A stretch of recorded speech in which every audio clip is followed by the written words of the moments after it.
মাত্র ৮ মিনিটে ইসরায়েলকে মানচিত্র থেকে মুছে ফেলার মতো অদম্য সামরিক সক্ষমতা গড়ে তুলেছে তেহরানের সিংহ পুরুষেরা।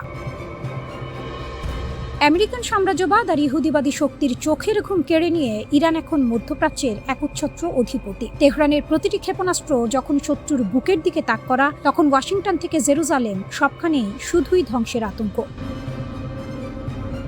বেনগুরিয়ন বিমানবন্দরে যুক্তরাষ্ট্রের পাহারা, কিন্তু ইরানি ইগলদের চোখ এড়াবে কে? ভয়ে কাঁপতে থাকা ইসরায়েলি প্রধানমন্ত্রী বেনিয়ামিন নেতানিয়াহু এখন ওয়াশিংটনের পায়ে লুটিয়ে পড়েছেন। নিজেদের অস্তিত্ব বাঁচাতে যুক্তরাষ্ট্রের সহায়তায় তেল আবিবের প্রধান বিমানবন্দর বেনগুরিয়ন সহ দেশটির অন্তত 4টি কৌশলগত ঘাঁটিতে মোতায়েন করা হয়েছে মার্কিন বিমান বাহিনীর কয়েক ডজন যুদ্ধ বিমান ও রিফুয়েলিং ট্যাঙ্কার। কিন্তু মার্কিন বাহিনীকে জানে তারা কোথায় পা দিয়েছে?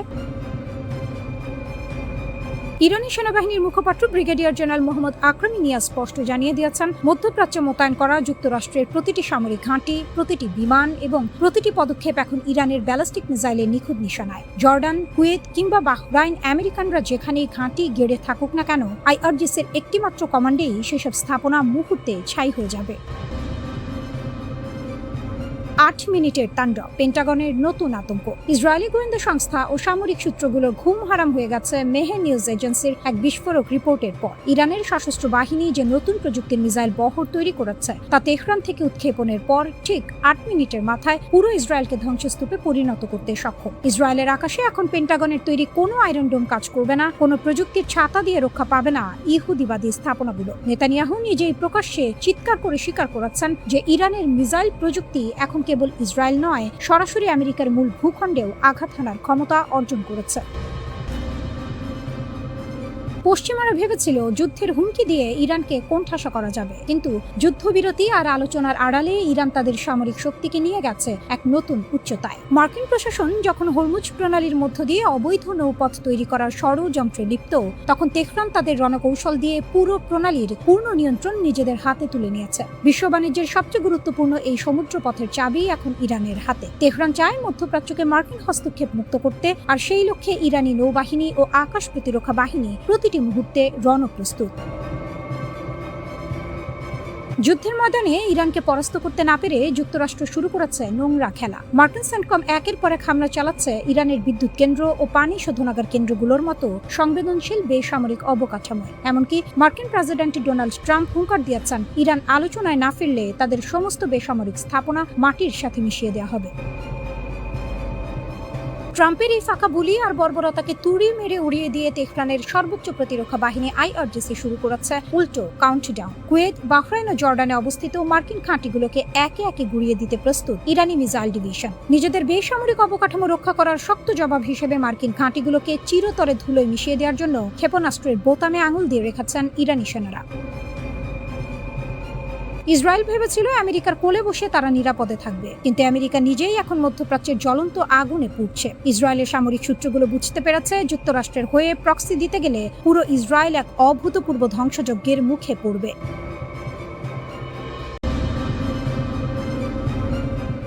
মার্কিন যুক্তরাষ্ট্র পশ্চিম এশিয়ার মরুভূমিতে এমন এক গোলক ধাঁধায় পা রেখেছে যা এখন তাদের জন্য মরার উপর খাড়ার ঘা হয়ে দাঁড়িয়েছে। ইরানের বিরুদ্ধে তাদের দীর্ঘস্থায়ী এই সংঘাত কেবল একটি যুদ্ধ নয়, বরং এটি ছিল এক সুদূর প্রসারী কৌশলগত ফাঁদ। ইরান যেন এক দক্ষ জাদুকর, যারা মার্কিন দম্ভের তাসের ঘরকে ধুলোয় মিশিয়ে দিয়েছে। ওয়াশিংটন যখন ইরানের বিরুদ্ধে তাদের সমরাষ্ট্রের প্রদর্শনীতে ব্যস্ত, তখন তারা হয়তো ঘুণাক্ষরেও ভাবেনি যে এই খেলা তাদের নিজেদেরই বুমেরাং হয়ে ফিরবে।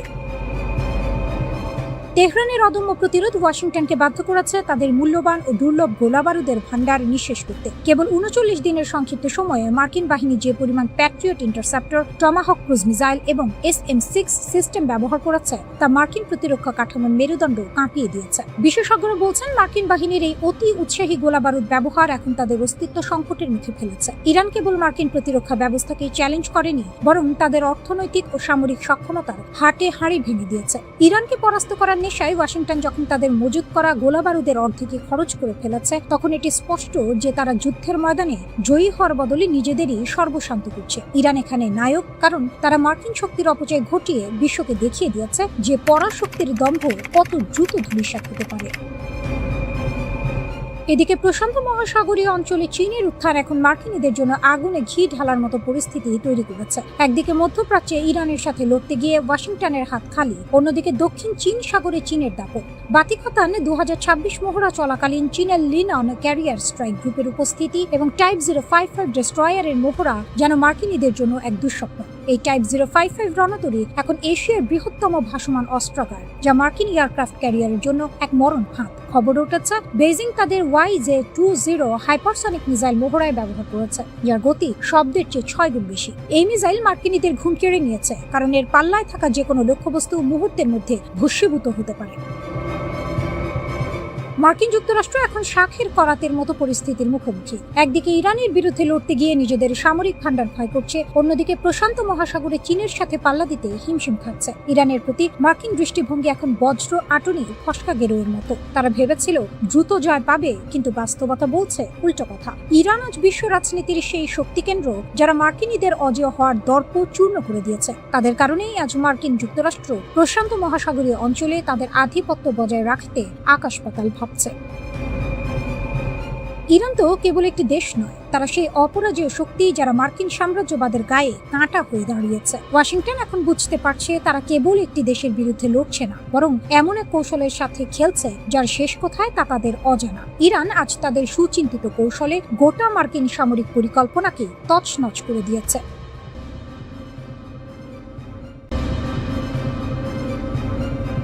ইরানের পারমাণবিক কর্মসূচি নিয়ে বিশ্ব রাজনীতিতে এখন দা কুমড়ো সম্পর্ক। একদিকে পশ্চিমা বিশ্বের নিষেধাজ্ঞা আর হুঁশিয়ারি, অন্যদিকে তেহরানের নিজেদের অবস্থানে অটল থাকা। সব মিলিয়ে মধ্যপ্রাচ্যের ভূ রাজনীতি এখন তপ্ত কড়াইয়ের মতো ফুটছে। সাম্প্রতিক তথ্যানুসারে ইরানের কাছে যে পরিমাণ সমৃদ্ধ ইউরেনিয়াম আছে তা দিয়ে পারমাণবিক অস্ত্র তৈরি করা কেবল সময়ের ব্যাপার কিনা তা নিয়ে চলছে চুলচেরা বিশ্লেষণ। তবে এই পুরো নাটকে ইরান নিজেকে এক অপরাজেয় নায়কের আসনে বসিয়ে বিশ্বকে চ্যালেঞ্জ ছুড়ে দিচ্ছে। প্রাকৃতিক ইউরেনিয়ামকে অস্ত্রোপযোগী করতে হলে তাকে আকাশকুসুম কল্পনা থেকে বাস্তবে নামিয়ে আনতে হয় এক দীর্ঘ প্রক্রিয়ার মাধ্যমে। ইউরেনিয়াম 235 আইসোটোপের ঘনত্ব বাড়ানোই হলো সমৃদ্ধকরণ। ইরান ইতিমধ্যে 60% পর্যন্ত সমৃদ্ধ ইউরেনিয়ামের বিশাল এক মজুদ গড়ে তুলেছে। আন্তর্জাতিক পরমাণু শক্তি সংস্থা IAEA এর প্রধান রাফায়েল গ্রসের মতে তেহরানের বর্তমান মজুদ দিয়ে অন্তত 10টি পারমাণবিক বোমা তৈরি করা সম্ভব।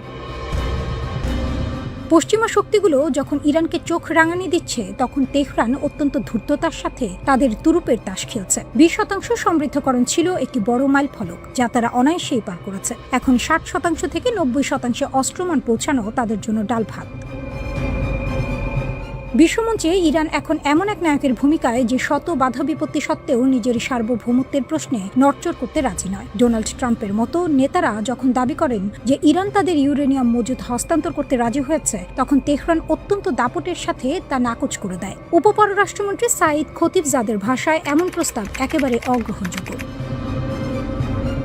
ইরান নিজেকে প্রমাণ করতে চায় যে তারা কোনো সন্ধি করে টিকে থাকতে আসেনি, বরং তারা নিজেদের ভূগর্ভস্থ স্থাপনা, বিশেষ করে ইস্পাহানের মতো সুরক্ষিত দুর্গে বসে বিজ্ঞানের চরম শিখরে পৌঁছাতে চায়। গত বছরের বিমান হামলার ক্ষত নিয়েও ইরান দমে যাওয়ার পাত্র নয়। তারা পরিষ্কার জানিয়ে দিয়েছে সমৃদ্ধ ইউরেনিয়াম হস্তান্তর নয়, বড় জোর তা লক্ষ্য করা হতে পারে। তাদের এই তেজস্বী অবস্থান এটাই জানান দেয় যে তারা কোনো পরাশক্তির কাছে মাথা নত করবে না। ইরান বেশ জোর দিয়ে দাবি করে তাদের পারমাণবিক কর্মসূচি সম্পূর্ণ শান্তিপূর্ণ। IAEA বলছে তারা কোনো সক্রিয় পারমাণবিক অস্ত্র কর্মসূচির প্রমাণ পায়নি। তবে অস্ত্রমানের ইউরেনিয়াম তৈরি করাই শেষ ধাপ নয়। একটি কার্যকর বোমা বানাতে আরও জটিল কিছু ধাপ পার হওয়া প্রয়োজন, যেমন ওয়ারহেড ডিজাইন, সংযোজন এবং ডেলিভারি সিস্টেম তৈরি। স্বাধীন অস্ত্র নিয়ন্ত্রণ বিশেষজ্ঞ প্যাট্রিসিয়া লুইস বলেন, 2003 সাল পর্যন্ত ইরান ওয়ারহেড নকশার কিছু সক্ষমতা তৈরি করেছিল। এরপর সেই কর্মসূচি বন্ধ হয়েছে বলে মনে হয়। তবে তিনি সতর্ক করে বলেন, 2015 সালের চুক্তি ভেঙে পড়া এবং নতুন চুক্তির আলোচনা বারবার ব্যর্থ হওয়ার পর ইরান আবার ওয়ারহেড তৈরির সক্ষমতা বাড়ানোর পথে হাঁটতে পারে। 2025 সালের মে মাসে যুক্তরাষ্ট্রের ডিফেন্স ইন্টেলিজেন্স এজেন্সির এক মূল্যায়নে বলা হয়, ইরান সম্ভবত এক সপ্তাহেরও কম সময়ে একটি ডিভাইসের জন্য পর্যাপ্ত অস্ত্রমানের ইউরেনিয়াম উৎপাদন করতে পারে।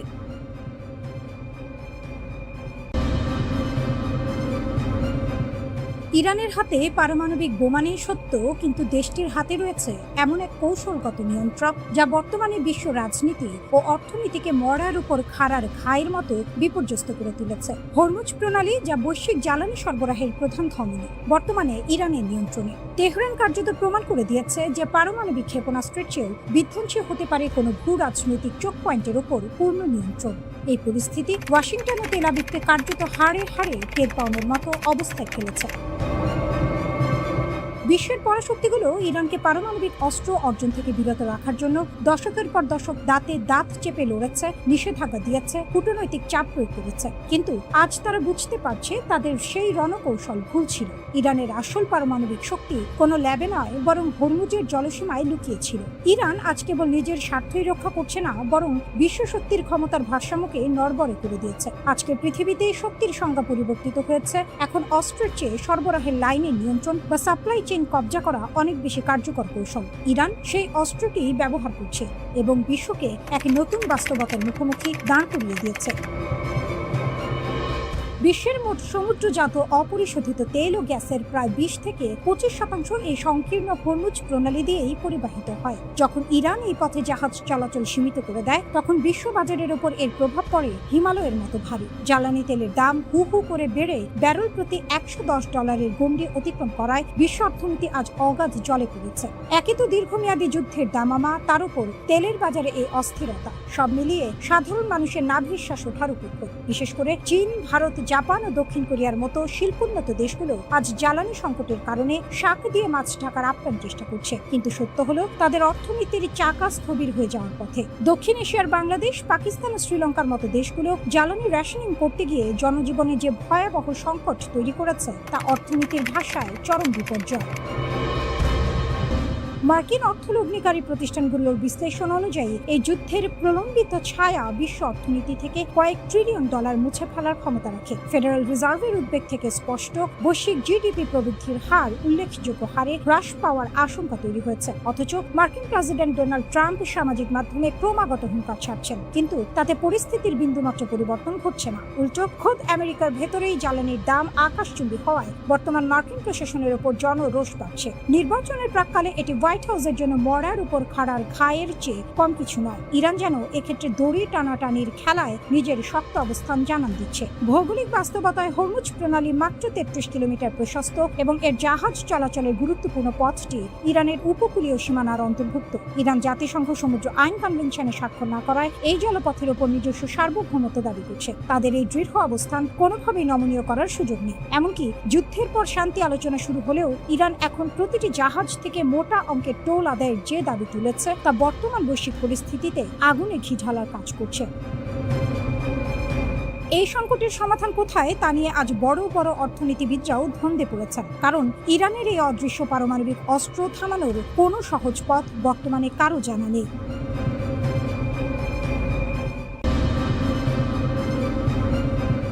যুদ্ধের ময়দানে একটা কথা বহু দিন ধরে চলে আসছে, জোরজার মূল্যের তার। কিন্তু এখন সেই সমীকরণ বদলে গেছে। আজ এমন এক বাস্তবতা সামনে এসেছে যেখানে কয়েক হাজার কোটি টাকার যুদ্ধ বিমানকে মাটিতে নামিয়ে দিতে পারে মাত্র কয়েক লাখ টাকার ছোট্ট একটি ড্রোন। দেখতে খেলনার মতো, কিন্তু কাজ ভয়ঙ্কর। আর এই বিপ্লবের কেন্দ্রবিন্দুতে আছে ইরান।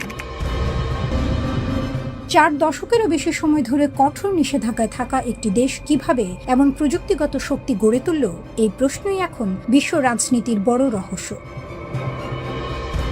গল্পটা শুরু 1979 সালের ইসলামী বিপ্লব থেকে। বিপ্লবের পর আমেরিকা ইরানের সঙ্গে সব সম্পর্ক ছিন্ন করে। একসময় আমেরিকার কাছ থেকে কেনা অত্যাধুনিক F-14 টমক্যাট যুদ্ধ বিমানগুলো হয়ে যায় প্রায় অকেজো, কারণ খুচরা যন্ত্রাংশ আর কারিগরি সহায়তা বন্ধ হয়ে যায়। ঠিক তখনই শুরু হয় ইরান ইরাক যুদ্ধ। আকাশ যুদ্ধে ইরান ছিল অনেকটাই পিছিয়ে, কিন্তু সেই দুর্বলতাই তাদের শক্তিতে পরিণত হয়। তারা বুঝতে পারে অন্যের উপর নির্ভর করলে চলবে না, নিজেদের প্রযুক্তি নিজেদেরই বানাতে হবে। এই সময় ইস্পাহানের কিছু তরুণ প্রকৌশলী ও সাধারণ মানুষ মিলে শুরু করেন এক নতুন উদ্যোগ। তাদের লক্ষ্য ছিল কম খরচে এমন কিছু তৈরি করা যা শত্রুর এলাকায় ঢুকে তথ্য নিয়ে আসতে পারে। প্রথম দিকে ড্রোনগুলো ছিল খুবই সাধারণ। কাঠের পাখা আর জ্বালানি রাখার জন্য ব্যবহার করা হতো হাসপাতালের আইভি ব্যাগ। অনেকে এটাকে হাস্যকর মনে করেছিল, কিন্তু 1983 সালে সেই খেলনা ড্রোন যখন শত্রুপক্ষের ভেতরে ঢুকে গুরুত্বপূর্ণ ছবি নিয়ে ফিরে আসে, তখন সবার ধারণা বদলে যায়। সেখান থেকে শুরু ইরানের ড্রোন বিপ্লব। ইরান বুঝে গিয়েছিল তারা কোনোদিন যুক্তরাষ্ট্রের মতো দামি স্টেলথ ফাইটার বানাতে পারবে না, তাই তারা বেছে নেয় অপ্রতিসম যুদ্ধ কৌশল, অর্থাৎ কম খরচে বেশি ক্ষতি করা। ধরা যাক একটি অত্যাধুনিক প্রতিরক্ষা ক্ষেপণাস্ত্র ছুটতে খরচ হয় কয়েক মিলিয়ন ডলার, অন্যদিকে একটি শাহেদ 136 ড্রোন তৈরি করতে খরচ মাত্র কয়েক হাজার ডলার। যদি একসঙ্গে 100টি ড্রোন আকাশে পাঠানো হয় তবে শত্রুকে সেগুলো ভূপাতিত করতে বিপুল অর্থ ব্যয় করতে হয়। এই অর্থনৈতিক চাপই ইরানের বড় অস্ত্র। কিন্তু প্রশ্ন হলো, নিষেধাজ্ঞার মধ্যে থেকে তারা প্রযুক্তি পায় কোথায়? এখানেই ইরানের কৌশল। তারা বিভিন্ন দেশে ফ্রন্ট কোম্পানি খুলে সাধারণ বাজার থেকে চিপস, মোটর, ক্যামেরা কিনে আনে, তারপর সেগুলোকে সামরিক প্রযুক্তিতে রূপ দেয়। 2022 সালে ইউক্রেনে বিধ্বস্ত একটি ইরানি ড্রোনে আমেরিকান কোম্পানির প্রসেসর পাওয়া গিয়েছিল, অর্থাৎ সাধারণ প্রযুক্তিকে অস্ত্রে পরিণত করার এক অনন্য দক্ষতা অর্জন করেছে ইরান। 2019 সালে সৌদি আরবের তেল স্থাপনায় হামলা ছিল এই কৌশলের বড় উদাহরণ। কয়েকশো কোটি টাকার প্রতিরক্ষা ব্যবস্থা থাকা সত্ত্বেও ড্রোনের আঘাতে বড় ক্ষতি হয়, কারণ ড্রোনগুলো খুব নিচু দিয়ে উড়ে এবং রাডারে ধরা পড়ে না। এই হামলার পর পুরো বিশ্ব বুঝে যায় দামি অস্ত্র থাকলেই নিরাপত্তা নিশ্চিত নয়। রাশিয়া ইউক্রেন যুদ্ধে ইরানের ড্রোন বড় ভূমিকা রাখে, এমনকি রাশিয়ার মতো শক্তিধর দেশও এই ড্রোন ব্যবহার করতে বাধ্য হয়। ইউক্রেনের শহরগুলোতে এই ড্রোনের শব্দ যেন ভয় আর আতঙ্কের প্রতীক হয়ে দাঁড়ায়। শুধু তাই নয়, ইয়েমেনের হুথি বিদ্রোহী, লেবাননের হিজবুল্লাহ সহ বিভিন্ন গোষ্ঠী এখন ইরানের ড্রোন প্রযুক্তি ব্যবহার করছে। এর ফলে ইরান এখন একটি বড় ড্রোন রপ্তানিকারক শক্তিতে পরিণত হয়েছে। আজ থেকে 20 বছর আগে ড্রোনকে অনেকে খেলনা ভাবত, কিন্তু এখন সেই ছোট যন্ত্রই